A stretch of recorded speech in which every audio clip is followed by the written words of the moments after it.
Hi, this is Summer with Summer's Tips and Stitches, and this is a yarn chat video. I will, of course, talk about Flynn a little bit at the end of the video, but I wanted to kind of move my videos back to more of a yarn focus now that I'm back home, and because I'm off work, I'm getting to do a lot more projects. So yeah, that's where I thought I would focus, but I still obviously, guys, keep you updated on how the Flynn stuff is going. I took notes here and I forgot.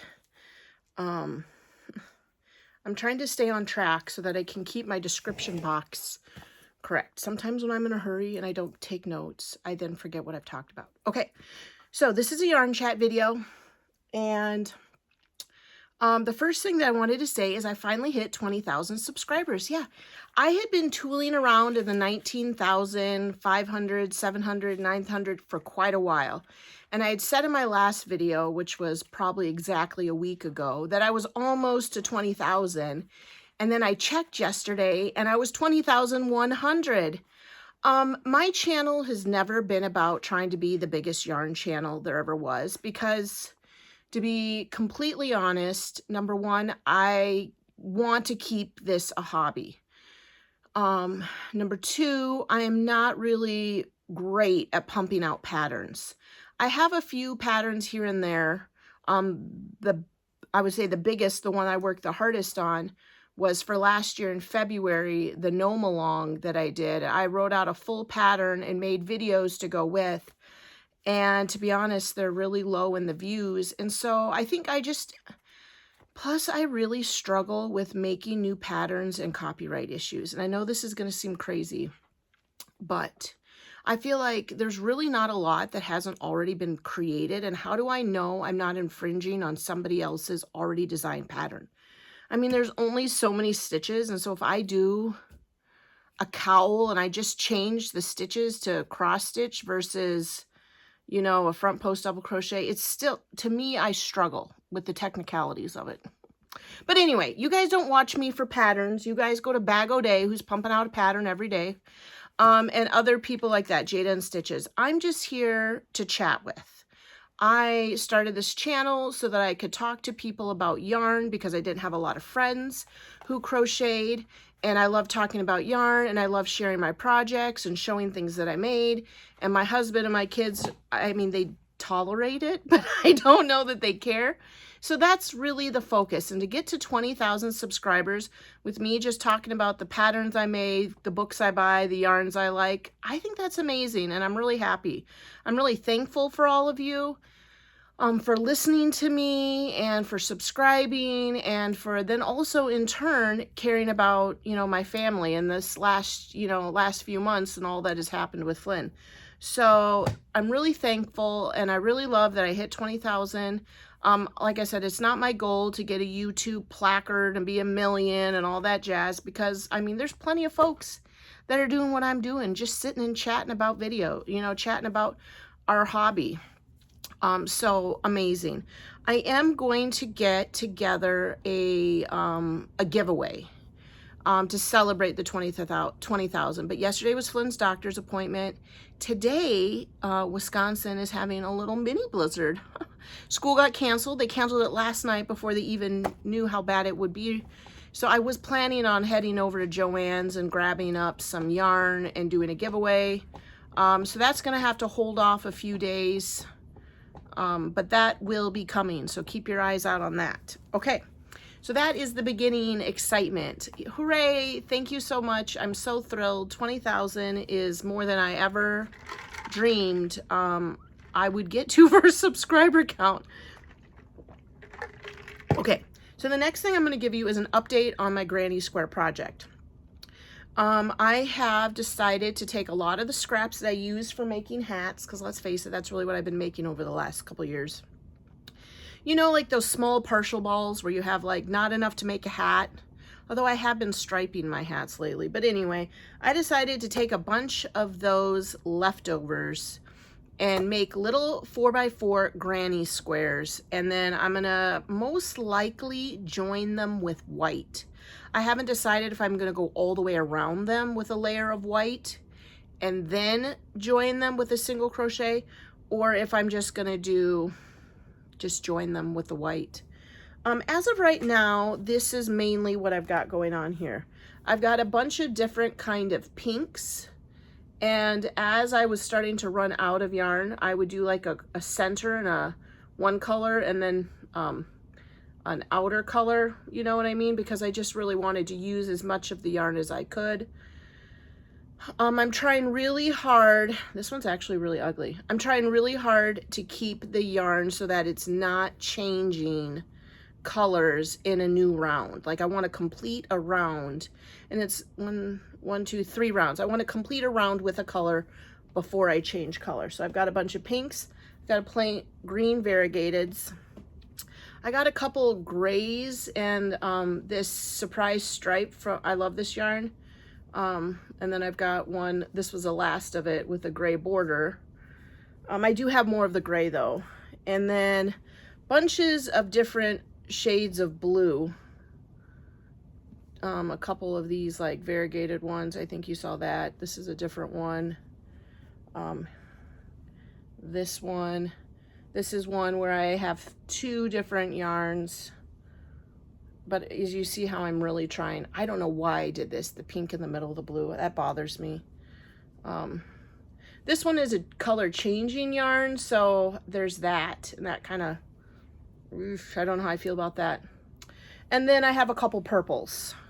Now, so far, and this is my first question that I'd like for you guys to give me some advice on in the comment section. And I also need a bobby pin because my hair is bothering me. So far, everything I have is pinks, pinks and grays, greens, blues, and purples, which kind of all go together. Shockingly, my favorite color, pink, purple, and blue, with a couple random greens in there. Should I keep to that color palette? Just keep it those basic colors, which I really could stick to. Or should I go and put all the colors in there? Because I do have red and orange and yellow. I have more green. I could do all the colors. I have variegateds, like I have a, I call it carrot yarn, but it's an orange ombre from Karen Simply Soft. So I have all kinds of variegateds, kind of like that one. This is a Karen 1-pounder. Should I just go ahead and just use up all the scraps I have, or should I stick to like the pink, purple, and green, or pink, purple, and blue color palette? So that's my first question. What do you think I should do?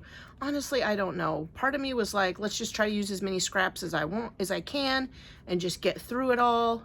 And then the other one's like, well, I don't want it to be hideous. But sometimes those, when you go around it in white or black or whatever solid color you choose, sometimes those blankets just going around it in that one color really unifies it. So, I mean, that's where I am in the Granny Square project. Again, I'm working on these when I go to Flynn's doctor's appointments, because Flynn at this point goes to 2 doctor's appointments a week on Mondays and Thursdays. And we have to sit in that room for minimum an hour, because as soon as we come in, those nurses, they're like speed queens. They come in, 2 of them, Bo and Heather, and they take his blood and they run it off to get it tested, and we just sit there and wait for results. Okay. I apparently have this in a strange order, so I'm just going to go with the order. The next thing I wanted to show you was a couple of the Christmas presents that I got. Now, obviously, I'm not going over all the presents I got. My husband really spoiled me this year, and some of them don't really pertain to yarn or my crafty area. So that's what I'm going to focus on for you guys. One of the things that my husband loves buying, which I think is so adorable, are buttons. Cute decorative buttons, which is really, I think the reason he does that is because I have one of those organizers. They call them photo boxes. If you've been watching my channel, I organize my stickers and buttons in those containers, and he knows I love organizing. So this one actually looks a lot like my tattoo. But butterfly buttons, which I think those would have to be decorative. I can't imagine using it as a button. You know, interestingly enough, side note, I'm rambling a bit here. Really far back into my YouTube video days, like some of my first ones, I'll see if I can find it. I'll put a link in there. I did a video about painting because that is one of my hobbies. And initially when I started this channel, this was going to be like a crafty channel where I just talk about all the things that I like to do.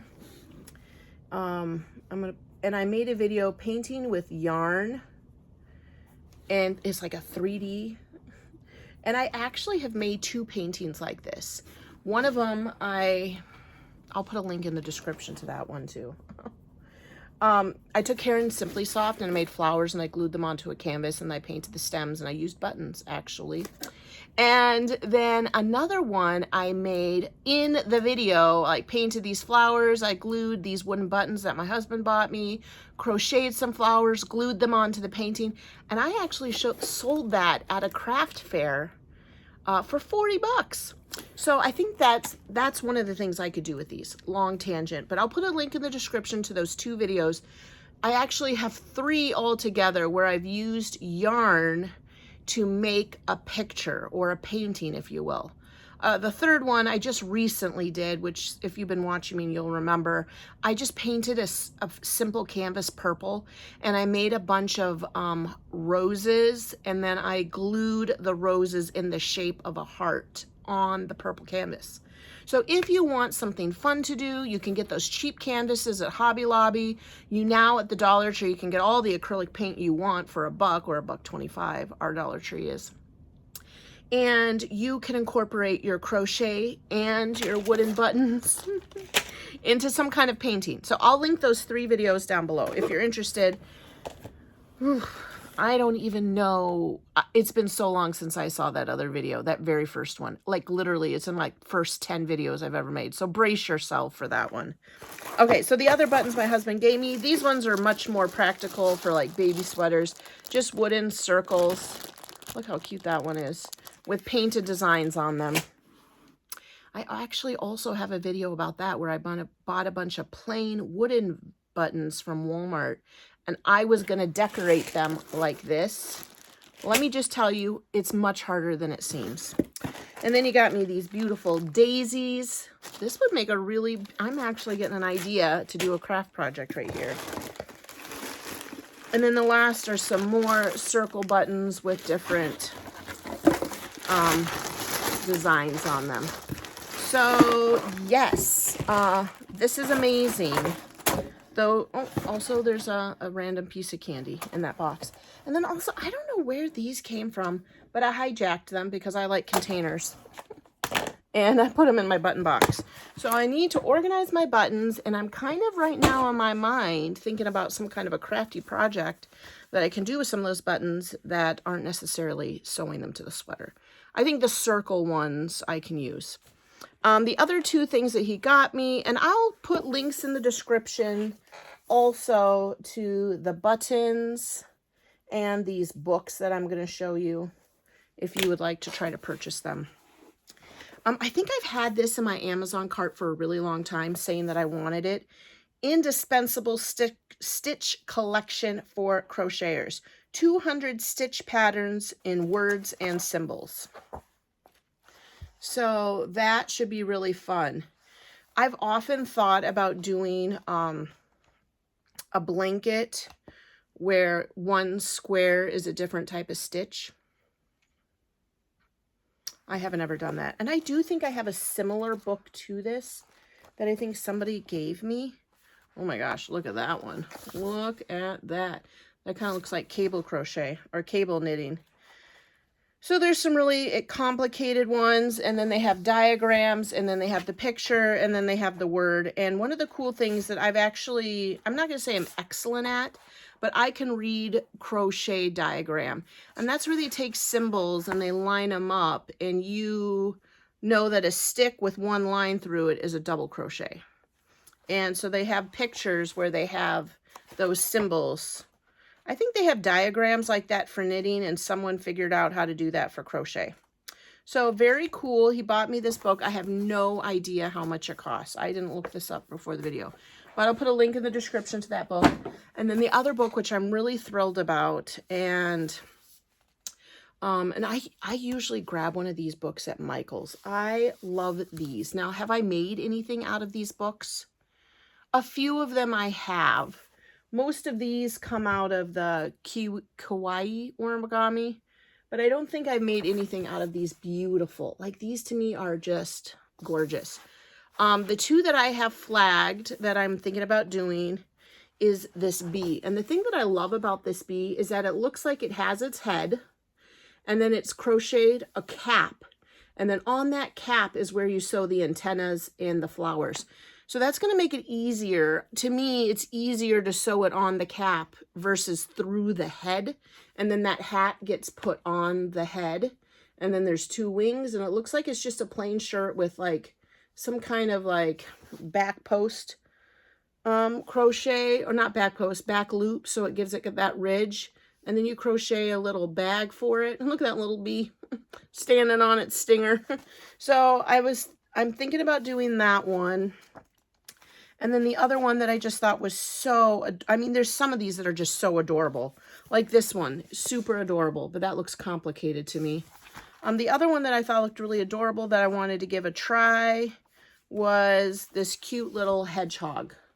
Now this one is created where you crochet the shape of the head, the shape of the body, the arms and the legs, and then you kind of make like a cap, if you will.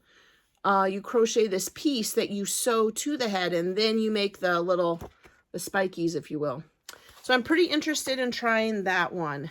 One of the things that also like I kind of struggle with in regards to these, look at how cute this guy is like I want to make it with the exact colors that they have in this book, because that's why I'm not creative. Like, I can't go and make my own pattern and design my own color palette. That's why I like those multicolored cakes, is because I can look at something that someone else did and I can make it, and I can make it look almost exactly like that, but I can't come up with the idea on my own. So one of the things I was thinking is, because these are really muted tones, this reminds me a lot of the yarn that, and I could only grab a couple because it's really deep in this crochet, this yarn mountain that you can't see right here, of these tones that I got in one of my last Crochet Society boxes. So I'm going to see out of these what kind of, because don't you think that looks a lot like this tone right here? Looks a lot like the base tone for that bee. And even the hedgehog's base body. So I'm going to look through whatever I have here, because this Crochet Society yarn, this is DK. If you have this yarn, if you have any of it, it's such a unique style of yarn. I don't know if I'm going to have to do some searching to see if I can find some more like it. But I do know that I have abundance of it spread out amongst my yarn. I go back and forth between organizing it by color or type of yarn. And I know right now I'm in the color situation where my orange yarn's here, my yellow, my blue, 3 things of blue. But then I'm like, wouldn't it be more handy for me to have all of my Crochet Society, this type of yarn together, all my, I love this yarn in this thing. So that way, if I'm like, oh, I want to make something worsted weight cheap acrylic, I'm going to go to my Red Heart one. Or if I want to make something that's a little bit nicer quality DK yarn, I'm going to go to my Crochet Society. I don't know. There is a possibility of something being in the works of moving my whole yarn corner. And if we do that, then I'm going to reorganize my yarn. Okay, so those are the 3 main things that my husband got me for Christmas that are yarn related for you guys. And like I said, I'll put a link in the description. This is called Enchanted Woodland Amigurumi. And there's 15 forest fairies and friends. I want to make the bee and the hedgehog. I know I obviously could grab some good old Red Heart worsted weight and make the hedgehog. Actually, that hedgehog would look really good with that Red Heart Cafe.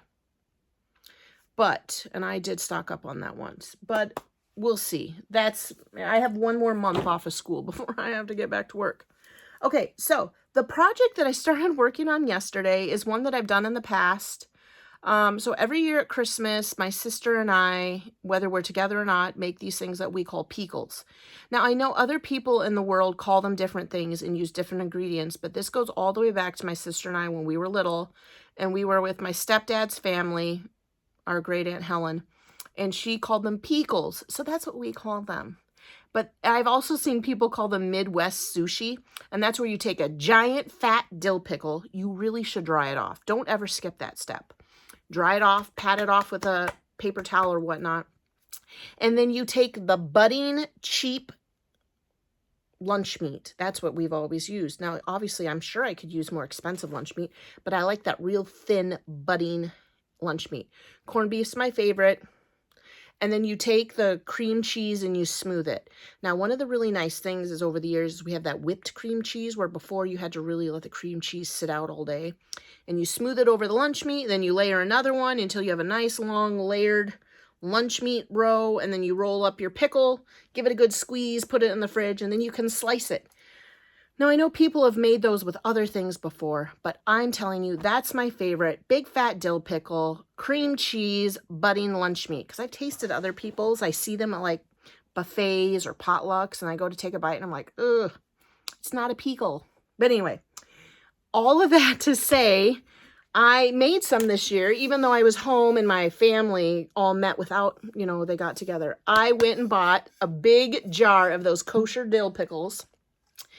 And I am ready. I've started this craft, but I've done this before. This is yarn that I got from Yolanda a real long time ago. She bought it from Michael's. I believe she lives in Canada. And I covered this jar with yarn. Isn't that cute? And then I put these really tall knitting needles in it. I have another one right there. Do you see it? That I use some darn good yarn. That's that company that makes it from like refurbished yarn, if you will. The only thing that sucks about that one, you guys, is that I believe that's a mayonnaise jar as well. But anyway, I used cotton, and the problem with cotton is that it kind of stretches and loses its shape. At least that one did, and so that one's floppy. This one I did yesterday. This is a Kalamata olive jar, and this is some of my favorite leftover scraps. This is a Michael's, I want to say Copenhagen. It's a little bit of a thicker worsted weight, not a real bulky, and it's a variegated. You can't really see here, there. It's like a pinkish blue. I made a pair of mittens out of these once, and I've just loved this yarn. And I go there, and Michael's, the last few times, has not had it. But I love making mittens out of this yarn. It's just a little bit thicker of a worsted, not completely a bulky. So I covered this jar. I don't have anything in it yet. It smells clean, not like Kalamata. And then I have this one. This one I am making, and I don't remember what the yarn this one's called, but this is, I love this yarn. It's mostly pink with like flecks of fiber from black, gray, and white. And so I start by making, you know, this disc, and then when I feel like I've got it to be the size of the bottom of the jar, I start doing the back loop, and then I start trucking up the side of it. So I'm using a scrap yarn for that. And then I'm going to have 4 of these glass jars. Why? I don't know. What I plan on putting on them, not 100% sure. Maybe I'll take this one to school, maybe use it as a flower vase, because a lot of times the kids at recess will pick you dandelions and stuff. Maybe it's a little tall. I don't know. But yeah, so I started doing that yesterday while watching some videos. And I really love it. It is a fun craft to do. Like I said, that one holds knitting needles, short ones. This one holds the tall knitting needles. Maybe I can put markers in them, or maybe I could put crochet hooks in them. I don't know. I just like crocheting those jars. Yeah, so that is what I was working on yesterday. This one probably took me like 35 minutes, not very long.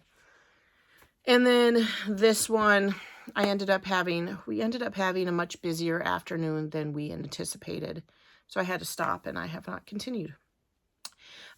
This is turning out to be a super long video, so I'm going to wrap it up with these last 2 things. I was going to talk about my hair, because as you can see, it's growing out. I'm getting a lot of gray, and in a week, I'm going to go get my hair done. And I didn't know if, I was just kind of trying to get an opinion, if I should keep growing it out, or if I should go back to my short haircut. I'll put a picture at the very end of this video of me with my fresh short haircut with the hair color. And if I should go to that, or if I should just get it dyed this darker brown, get those roots covered up and just keep it in this style, just get my end trim. I don't know. I always feel like I need to have a clip here because I don't like hair hanging in my eyes. And then I feel like this makes me look young. Okay, the last thing that I'm going to talk about here is just a quick update on Flynn. And then answer a question that a lot of people have asked. So the quick update is Flynn's health seems to be doing well. They've seemed to, at this point, found a good combination of fluids, how many hours he's on fluids, which is 24 hours to be fair, and the tack row. He gets 3 tack rows in the morning, 3 in the evening, and it's so far been pretty light on his kidneys. He went all of last week and so far half of this week without having any problems. So we're trucking along. If we can keep up this pace of him just maintaining here, I'll be able to go back to work comfortably in February and not be worried. We just got to keep him on a lot of fluids because I guess the more fluids maybe keeps things better for his kidneys. The second question second thing that a lot of people have asked is, when will his fat leg get better? This is the terrible thing, you guys. His fat leg will not get better because of the bone marrow transplant. He had to have the bone marrow transplant because of the Gata-2 deficiency. And one of the things about the Gata-2 deficiency is that your monosomy 7 gene is mutated, which makes you more prone to leukemia, and leukemia is cancer. So they gave him the bone marrow transplant because his cells were already starting to mutate to turn into cells ready for cancer. So that's why he got the bone marrow transplant. Inevitably, it was preventing him from getting leukemia. Unfortunately, the lymphedema is a side effect also of the Gata-2. Different from the leukemia one, and that is that his lymphatic system is underdeveloped. And in his case, in his leg, his lymphatic system is underdeveloped, and as he grew, it could not keep up with the size of his leg and the amount of fluid. So it just can't keep up. And actually, as the fluid was retained in that leg, it got fatter. It actually turned to fat. So the Gata-2 deficiency and the bone marrow transplant just made sure that he had the right kind of bone marrow and he didn't have that gene or that monosomy 7 that would turn into cancer. He's still going to have the lymphatic system problem. It's not going to cause his lymphatic system to fix itself. And that's why we went to that lymphatic specialist in Chicago, because we were hoping that he could do a certain surgery. There's a couple surgeries that they can do, but he said, no, these are for people who have a damaged lymphatic system. Flynn essentially has like a birth defect, an underdeveloped lymphatic system. There's nothing that we can do to make it grow. Now, there are some things that they can do to make it better. And obviously that can't happen until the full year after the bone marrow transplant and his immune system is back up and running and all of that settled. We can look into getting him liposuction, which would be then to suck the fat out of his fat leg.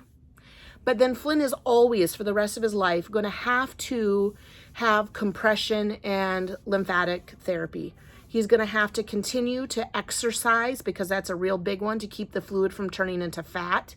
He's going to have to really either love swimming or running or walking or doing something to keep his leg moving, keep that physical activity. He cannot be a sedentary young man. He's going to have to keep compression on, and that's really tight wrappings or braces, which as a young guy, he just doesn't want to do. He's 11 years old and his leg gets hot and sweaty in the summertime where he's running and he's got this hot compression on his leg. So we can't do the liposuction until he's developmentally ready for the compression, because if he doesn't have that compression on, the leg's going to fill right back up. So, I mean, at this point in my life and in my faith, I feel like the fat leg got us to the doctors to get him fixed, that alerted us that he could get leukemia. And so now that that leg has done its job, because you wouldn't have been able to notice that he had this bone marrow deficiency, but you could see the fat leg. And now that it's done its job and it got us to the doctors and he's been cured and he won't ever get leukemia, I feel like God can heal his fat leg, right? Because it did its job. We don't need it anymore. It got us to the doctors. It got it cured. It got everything taken care of. And so now I'm trusting and hoping in God's ability to heal his leg, because that will be the only way it's cured. Otherwise, Flynn just has to manage it. Okay, so that is that. The links in the description that I'll be putting are some of those painting pictures where I used yarns and button to make pictures. I also put links in the description to the buttons, to the books that I got for Christmas. I'll put, I think that's all the links that I'll put. And then also in the comments, let me know if you think that I should go crazy and just use all my scrap yarn in the granny squares and do whatever colors, or if you think I should just keep it to my basic pink, purple, and blues. And then check out that last picture of my hair and say, Summer, yes, go wild, get your hair cut, get it highlighted, or just stick with this basic style and just get the grays dyed. It's so gray right here that you guys, it looks like I'm balding, but there's actually hair there. It's just gray hair. All right, after I do this closing, there'll be a picture of my old hairdo, the one that I got in the summertime. But otherwise, thanks for watching and subscribing. Thanks for liking and sharing my videos. And until the next video, happy crafting. Bye.